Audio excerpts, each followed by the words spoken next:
पेटेलफ मातली जी क़यादत में जेको आहे हिते प्रोटेस्ट कयो पियो वञे पगारुनि में वाध जे लाइ। पेटेलफ Matali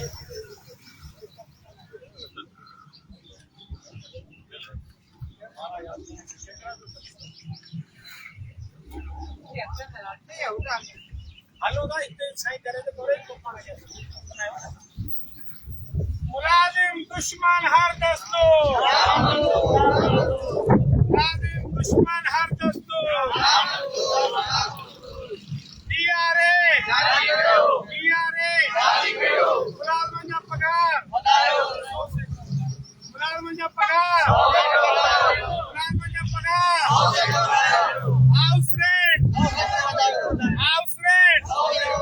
medical allowance,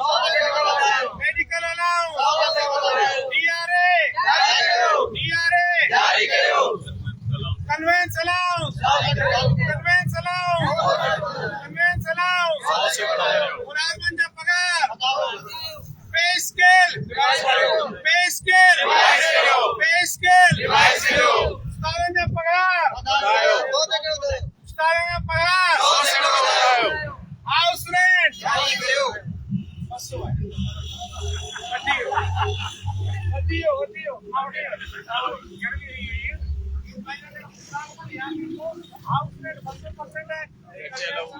deputy general secretary साईं जेको आहे आबिद राजपूत साईं फैज़ुल्लाह जी अॻुवाणी में मातलीअ में जेको आहे पगारुनि में वाध जे लाइ एहतजाज कयो पियो वञे। हिन एहतजाज में समूरनि दोस्तनि शिरकत कई आहे। तव्हां ॾिसी सघो था हे दोस्त मातलीअ जा बाशऊर उस्ताद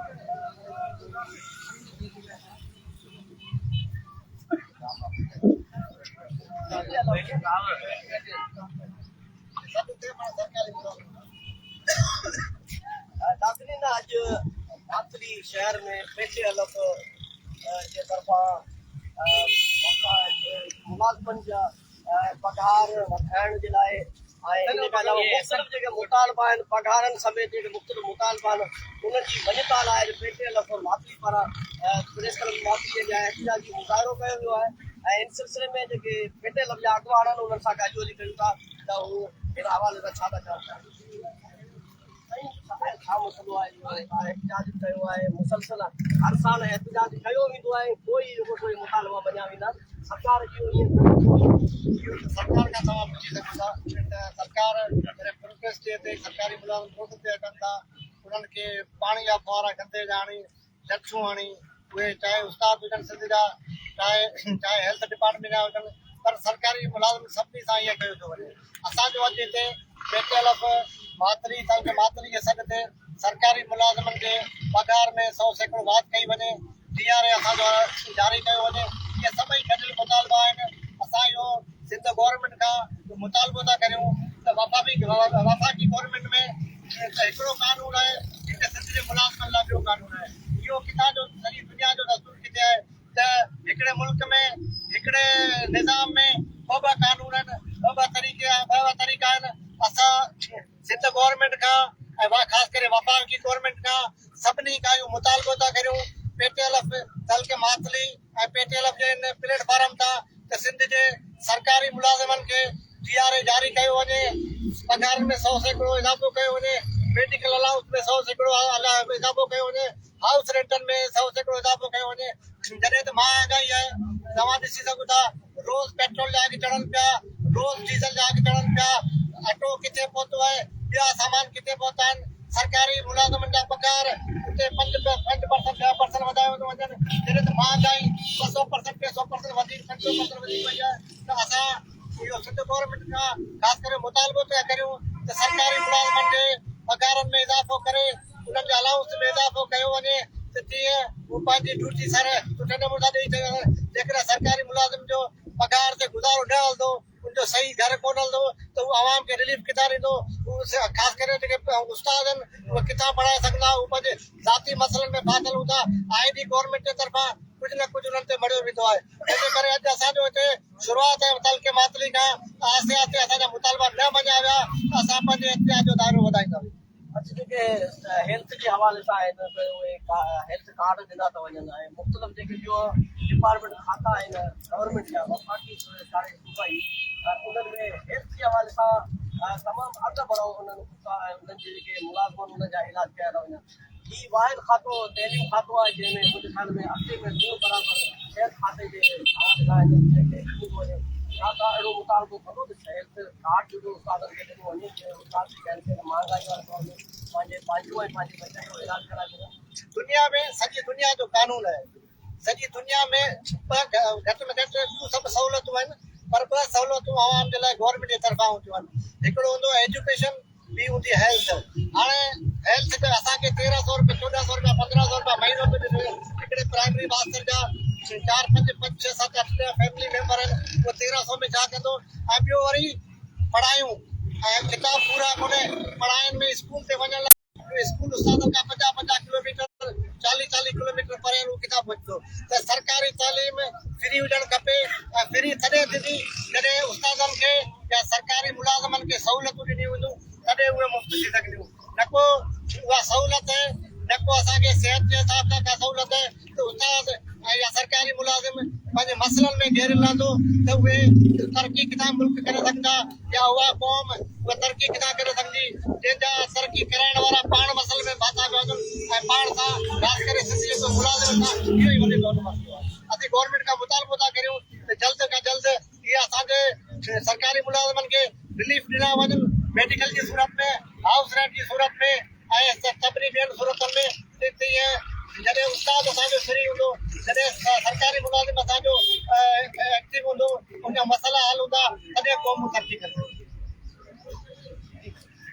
अच्छा, सही में कॾहिं बि सिंध जा सरकारी मुलाज़िम पंहिंजे मुतालबनि जी बनता लाइ निकिरंदा आहिनि। मिसाल तौरु उस्ताद जेके निकिरंदा आहिनि त जॾहिं सालियानी बजट वेझड़ाई में ईंदी आहे त पोइ मजबूरन उस्ताद उनखे 100% पघार वधाइण जो मुतालबो कंदो आहे ऐं पोइ जेके तशदुद कया वेंदा आहिनि या मसइला वरी उहे साॻा हल कया वेंदा आहिनि। तव्हां छा था ॿुधायो त ही हिकिड़ो नंढो जेको तव्हांजो इलाज आहे छा इहा सिंध जेका सुठी अॻिते हली बमण मचाईंदी? पर बिल्कुलु सही सवाल उथारियो। सभ खां पहिरीं त हीअ ॻाल्हि आहे त जॾहिं इहो बजट ठहे थो, जॾहिं सालियानो बजट ठहे थो त इहा नौबत छो थी पेश अचे त मुलाज़िम पाण रोडनि ते अची ॿुधाए थो त मुंहिंजी पघार वधायो। जॾहिं इहे जेका असेंबली में वेठा आहिनि MN MP हिननि जी पघारूं 400% 600% राति पेट में वधंदी ऐं हिननि खां को सवाल नथो थिए। पंहिंजे मुंहुं सवाल कनि था, पंहिंजे मुंहुं जो जवाबु ठाहिनि था ऐं चवनि था 400% पघार वधी वई। वाहिद हिकिड़ो निंदणको जेको असांजो मुलाज़िम आहे जेको रोडनि ते बि अचे पियो, लच्छियूं बि खाए थो ऐं जेको तकलीफ़ बर्दाश्त करे थो, हुनखां पोइ बि हुनखे आसिरो ॾिनो वञे थो। पहिरीं लच्छनि खां पोइ जेलनि खां पोइ मुतालबा मंज़ूर थींदा हुआ, हींअर त अहिड़ो हिन ज़ुल्म मचायो आहे त उस्ताद या मुलाज़िम वीचारो रोडनि ते बि अचे थो, ज़ुल्म बर्दाश्त करे थो, पर हुनखे सिर्फ़ु जेको आहे इहो लेखो ॾेढ रवानो थो कयो वञे त असीं बिल्कुलु वधाईंदासीं। असांजो मुतालबो छा आहे? असां चयो आहे त जेकॾहिं अवां महांगाई जेतिरे % कई आहे उनजो अधु वधाए छॾियो। सभिनि खे ख़बर आहे त 400% महांगाई थी वई आहे। 400 मां बि 200 वधायो,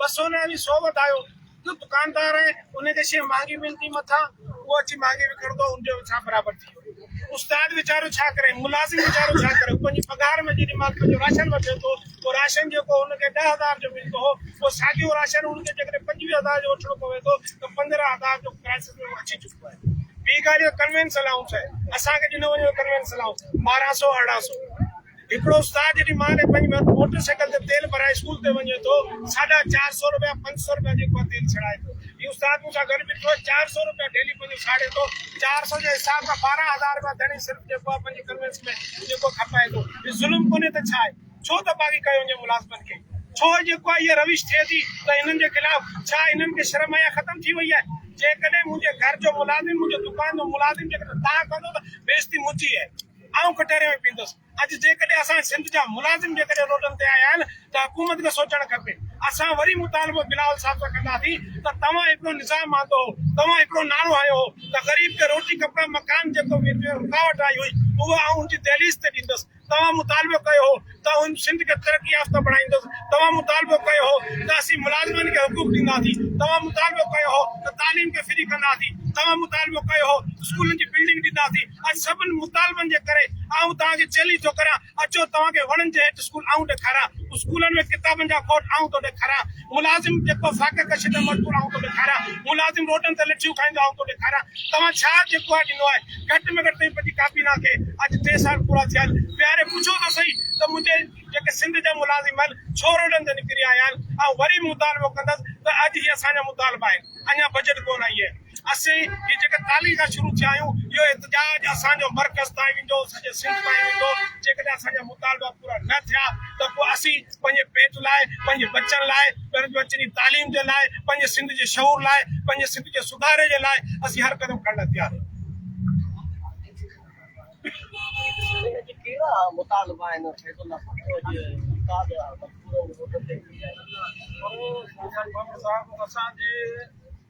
असांजा मुतालबा इहे आहिनि, असीं चाहियूं था त असांजे उस्ताद जो या असांजे सरकारी मुलाज़िम जो जेतिरी महांगाई आहे उन तनासिब सां पघार असांजो वधाई वञनि। तव्हां ॾिसो पेट्रोल केतिरो महांगो थी वियो आहे, जो असांखे कन्वेंशन अलाउंस मिले थो 2852 रुपया। त असांजो 2852 रुपये में ऐं असांजो केतिरो पेट्रोल सड़े थो स्कूलनि ते पुॼण लाइ। असांजे उस्ताद जो जेके बहिराड़ी में जेके 20 किलोमीटर परे आहिनि, 40 किलोमीटर आउटबेस थिए थो, उन में 2852 मां असांजो छा थो मिले? त असांखे हाउस रेंट मिले, मेडिकल असांखे मिले थो 1500 रुपया। 1500 रुपया जेकॾहिं असांजो उस्ताद बीमार थिए थो उनखे 1500 में छा थो मिले? 1500 खां मथे दवाऊं खाए वञनि। 1000 रुपया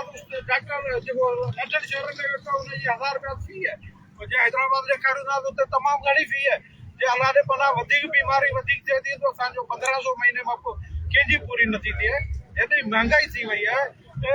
माना दुनिया जे तनासुब सां, दुनिया जे ॿियनि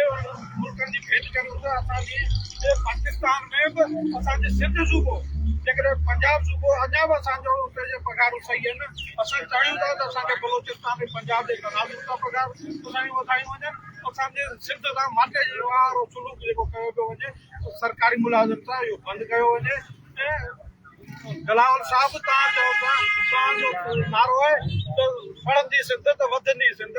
त स्कूलनि जी ज़िबून हालत ॾिसो, स्कूलनि में वॉशरूम न आहिनि, स्कूलनि में कंपाउंड वॉल न आहिनि, स्कूलनि में फर्नीचर न आहे, हेॾी किताबनि जी खोट थी पई आहे।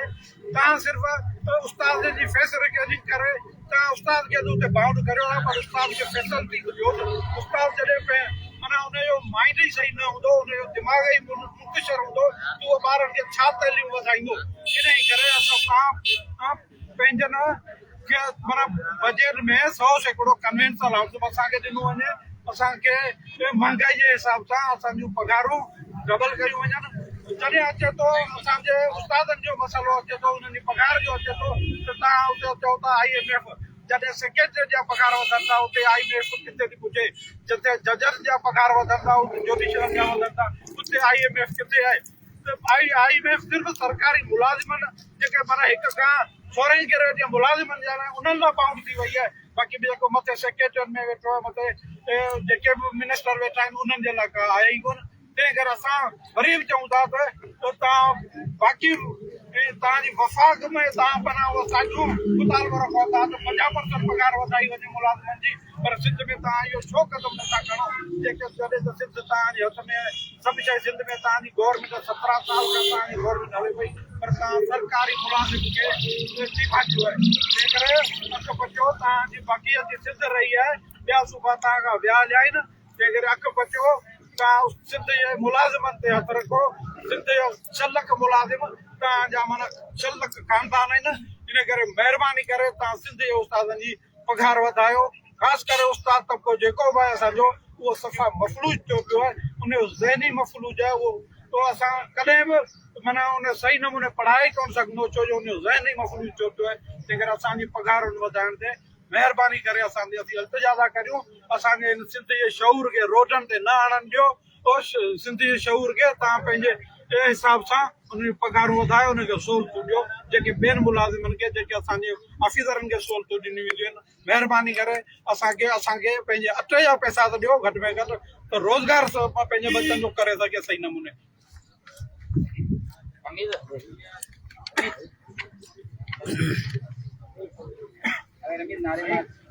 मुलाजिम दुश्मन है दस्तूर नामंजूर नामंजूर दुश्मन है दस्तूर नामंजूर एक मुल्क बेकानून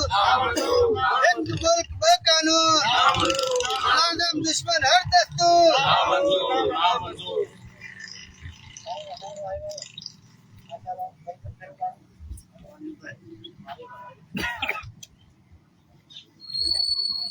चालू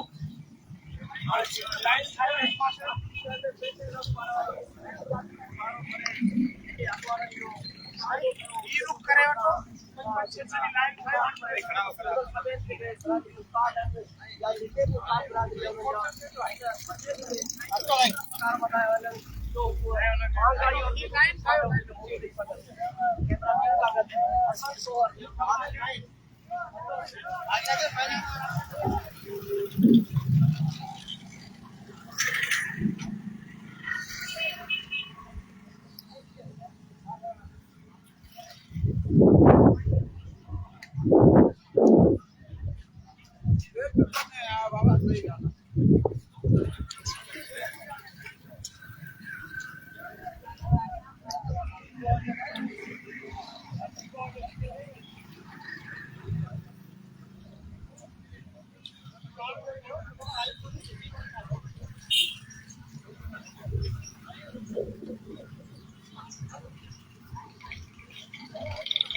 जारी करो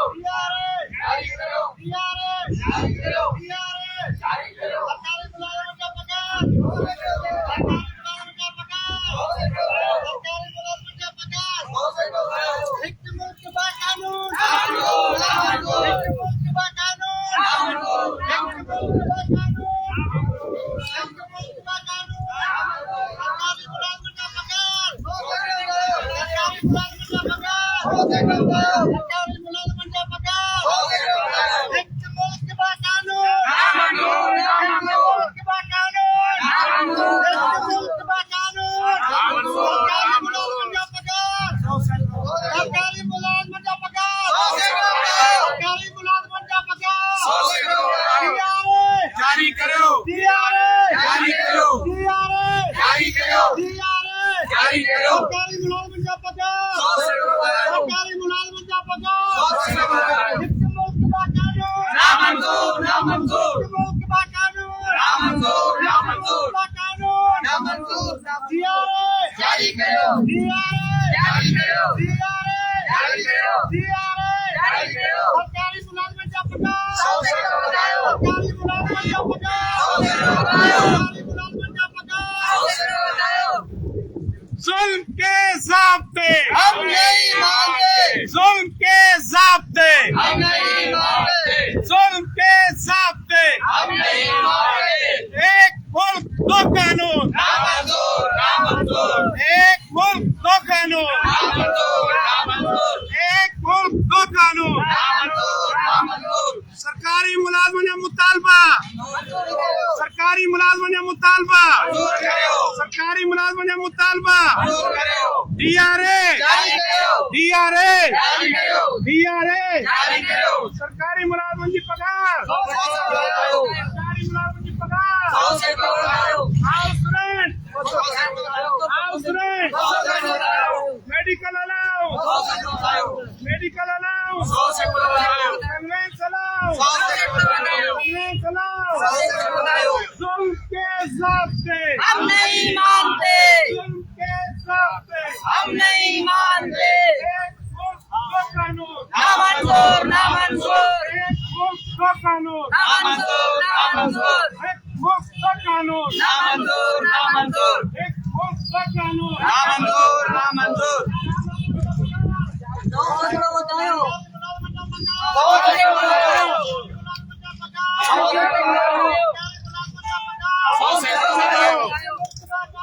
नामंजूर नामंजूर नामंजूर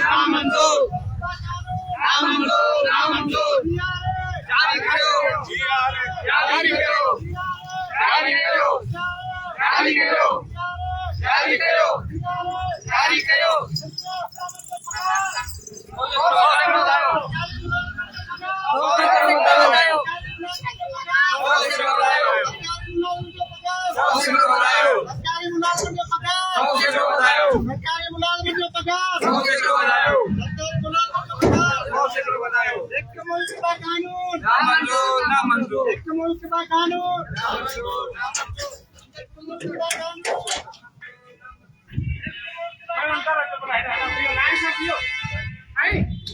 आगे ना मुझे फिलहाल इतने बीओ पा गया इतने ही तो जारी करो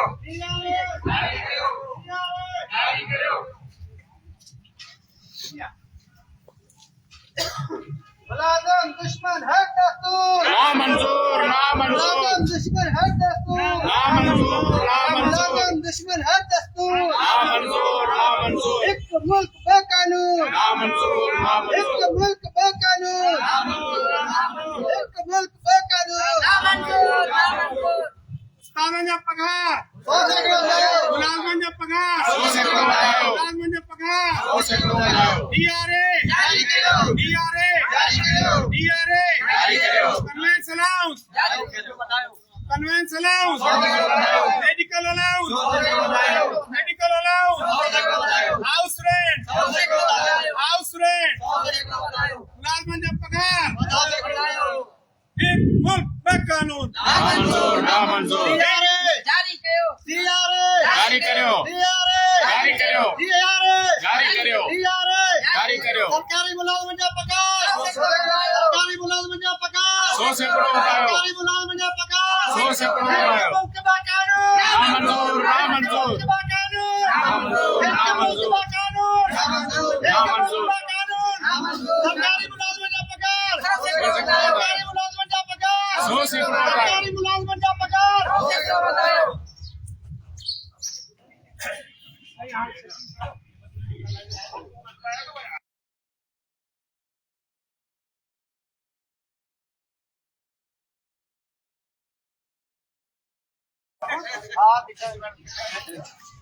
अॼु मातली बेचे हलफ़ी तरफ़ां जेका आहे उहा पघारुनि में वाध जे लाइ एहतजाज जी रैली कढी वई आहे जंहिंमें भाई हाँ असीं बाक़ायदा पंहिंजो जेको आहे रैली आहे उनजो प्रेस करे तो सिपाही जो आगाज करींदासीं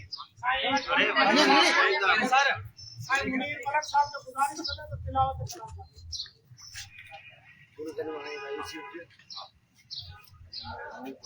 करां ना बिल्कुल करें 2 मिनट रुको असां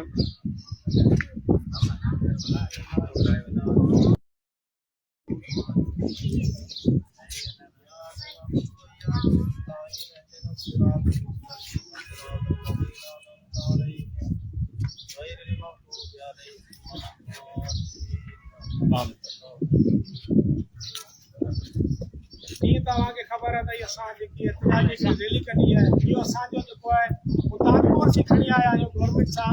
हुकूमत सां त जेॾीमहिल बजट तव्हां सेटिंग करे रहिया आहियो बजट जी तयारी करे रहिया आहियो त उन्हनि में असां मुलाज़िमनि जा जेके हक़ आहिनि उन्हनि जो ख़ासि ख़्यालु रखिजो जहिड़े रेशो सां तव्हां महांगाई कई आहे उन रेशो सां असांजा पघार वधाए वञनि असांजो इहो मुतालबो असीं खणी आया आहियूं हाणे रैली खे जेको मुखातिब थियण जे लाइ गुज़ारिश कंदुसि साईं अहमद परियार साहिब खे अचनि ऐं पंहिंजे ख़्यालात जो इज़हार कनि साईं अहमद परियार साहिब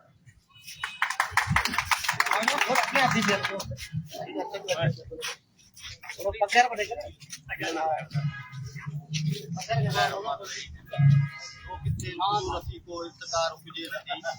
जिंदगी जी आरज़ू में जुस्तजू थकिजे नथी साथियो संदरापति हलंदा हलो वधंदा हलो पाण छो बि रहूं दुनिया जे अॼु असांजो पुरअमन एहतजाज इन सिलसिले जी कड़ी आहे त असां सां जेके बि फाइनेंशियली मसला पैदा था थियनि गवर्नमेंट जे हवाले सां जॾहिं बजट पेश थींदी आहे त उन में मुलाज़िम खे को बि रिलीफ नथो मिले आख़िर मुलाज़िम उन गवर्नमेंट जे औलाद वांगुरु आहे जेकॾहिं माउ पंहिंजे औलाद खे न भाए त उहा माउ न हूंदी आहे हुकूमत असांजी माउ आहे असीं मुलाज़िम सभु उनजा बचा आहियूं जेकॾहिं असांजा बच्चा लंघण हूंदा जेकॾहिं असांजा बच्चा औंध में हूंदा जेकॾहिं असांजा बच्चा तकलीफ़ में हूंदा त इहा तकलीफ़ हुननि खे बि बर्दाश्त करणु खपे ऐं उन्हनि खे इहा ख़बर पवे त हू तकलीफ़ में त उन्हनि जी तकलीफ़ कहिड़ी आहे जेके असां ख़तमु कयूं मुलाज़िम जेको पए हिन वक़्तु जेको पीड़िजे पियो उहो ईअं पीड़िजे पियो जीअं बिलावल घाणे में पीड़ियो जंहिंखे इहा ख़बर कोन्हे त मुंहिंजो ॾोह कहिड़ो मुलाज़िम जेकॾहिं अगरि पंहिंजी नौकिरी ते चढ़ियो आहे त हुनजो इहो घर ख़ुशि थियो हूंदो हुनजा दोस्त ख़ुशि थिया हूंदा हुनजा बच्चा ख़ुशि थिया हूंदा त असांजो घर जो भाती जेको आहे जे गवर्नमेंट जी नौकरी ते जड़ियो आहे हाणे असीं ख़ुशहाल थी वेंदासीं पर इहा ख़बर न आहे त असां वरी बि कंद हित करे हथ टंगे बीठा हूंदासीं त असांजो पगार वधायो असांजा जेके बि पहिरीं मुतालबा कराची में मुतालबा असां रखिया हुआ असांजे तंज़ीमनि ॿियनि मुलाज़िमनि सभिनी गॾिजी रखिया पुरमन ज़बरदस्त एहतजाज थिया गवर्नमेंट ॻाल्हियूं कयूं पर तव्हां हींअर हलो घर आराम साली के वियो अवांजा सभु मुतालबा मञूं था पर अञा ताईं कुझु कोन थियो आहे हींअर बजट जी तयारी जे सिलसिले में मुकमल उन्हनि तयारियूं पंहिंजियूं करे छॾियूं आहिनि त असां इहो मुतालबो था करियूं त गवर्नमेंट जा जेके मुलाज़िम आहिनि उन्हनि खे कन्वेंस अलाउंस जेको सो ॾिनो वञे ऐं उहो महांगाई जे हिसाब सां हिन वक़्तु हालात जे हिसाब सां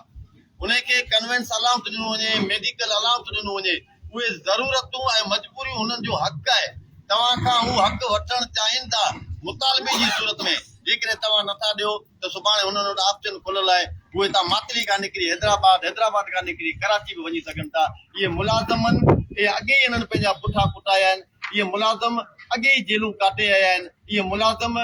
सस्पेंड बि थिया आहिनि वरी बहाल बि थिया आहिनि पर हुननि खे इन ॻाल्हि जी का परवाह न आहे जेकॾहिं अगरि हिकिड़ो सस्पेंड थो थिए त पोयां 100 जी सहूलियत थिए थी त उहो मुलाज़िम उन सस्पेंड खे बर्दाश्त करण लाइ तयारु आहे ऐं सभिनी दोस्तनि खे सलाह पेश थो करियां अहिड़ी गर्मी में अहिड़ी जक में असांजा उहे दोस्त बि जेके घर आराम बि करे रहिया आहिनि शायदि फेसबुक ते वधीक अञा लिखंदा त थोरा ई में आया आहियो पर अफ़सोस उन्हनि दोस्तनि खे थिए थो त तव्हांजो उहो शऊर किथे आहे उहा तव्हांजी सोच किथे आहे जेका तव्हां वसी सोच खे मथे था रखो त असां वसी सोच रखंदड़ माण्हू आहियूं असां अॻिते वधणु चाहियूं था असां वधण जी ॻाल्हि कोन था करियूं असीं चऊं था रुगो कदम सां मिलाए हलो त असांजे लाइ वॾी ॻाल्हि आहे ऐं सभिनी दोस्तनि खे सलाम पेश करियां थो ऐं गवर्नमेंट खां इहो मुतालबो आहे त ॾुखियो मुतालबो छाजे करे त घुरण ॾाढो ॾुखियो आहे ऐं घुरण खां छिनण वरी बि उन खां ॾुखियो आहे तो असां पहिरीं त घुरूं था न घुरी सघियासीं त पोइ छिनंदासीं जे न छिनी सघियासीं त पोइ असां वटि आख़िरी हल इहो आहे त पोइ दमादम मस्त कलंदर थींदो पेटे आलो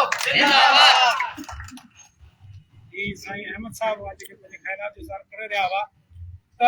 साईं जिन ॻाल्हि कई मुख़्तसर ॻाल्हि आहे त असांजो को बि नई डिमांड कोन्हे असांजो को बि नओं मुतालबो कोन्हे असीं चऊं था त जहिड़े हिसाब सां तव्हां महांगाई कई आहे असांखे ओड़े हिसाब सां जेको आहे असांखे भला सुञा वञनि असांजी पघार में वाधि कयो वञे हाउस रेंट जेको आहे हू ॾींदा था असांखे 2200-2300 रुपया 2200-2300 रुपये में तव्हीं असांखे हिकिड़े कमरे में मकान वठी ॾेखारियो हिकिड़े कमरे में मकान वठी ॾेखारियो कोन मिलंदो 1500 रुपया मेडिकल अलाउंस ॾिनो वञे थो डॉक्टर जी फी 2500 रुपया आहे 2000 रुपया आहे तव्हीं 1500 रुपये में चओ था सॼो साल तव्हांजो मेडिकल अलाउंस इहो तव्हांखे मिलंदो ही कहिड़ो कानून आहे ख़ुदारा जॾहिं तव्हीं जिद्दत जी ॻाल्हि करियो था तव्हीं तरक़ी जी ॻाल्हि करियो था त तव्हीं इहा बि त सोचियो तव्हांजी पघार जॾहिं 200-400% वधी सघे थी त उस्ताद जी पघार जेकी आहे मुलाज़िम जी पघार 100% छो नथी वधी सघे यकीनन तव्हांजी नियतनि में शक आहे तव्हीं चाहियो था त असांजा जेका मुलाज़िम आहिनि उहे असांजा जेके हारियुनि वांगुरु कमु कनि असीं हाणे हारियुनि वांगुरु कमु कोन कंदासीं असीं रोडनि ते निकिरी आया आहियूं ऐं इहा हिकिड़ी ॿी ॻाल्हि तव्हांखे ॿुधायां अॼोको सॾु जेको आहे जंहिं बि तालके में उस्ताद निकितो आहे उस्ताद पाण निकितो आहे मर्कज़ जो सॾु कोन्हे तव्हांजे ख़्याल में हुजे त हिननि जा मर्कज़ी माण्हू असीं ख़रीद कंदासीं जी पर साल तव्हां ख़रीद कया हुआ ऐं तव्हीं ख़ुशि थी वेही रहा त हाणे मुलाज़िम कोन निकिरंदा यादि रखो जे लीडर बहादुर हूंदो त हक़ वठी ॾींदो न त विकामे वेंदो लीडर में 2 क्वालिटी हूंदियूं आहिनि पर जॾहिं अवाम पाण निकिरे थी त पोइ ऑप्शन हिकिड़ो ई हूंदी आहे सिर्फ़ु फतेह नसीब थिए थी न विकामण जो डपु हूंदो आहे न हुननि खे जेको आहे मरण जो डपु हूंदो आहे पोइ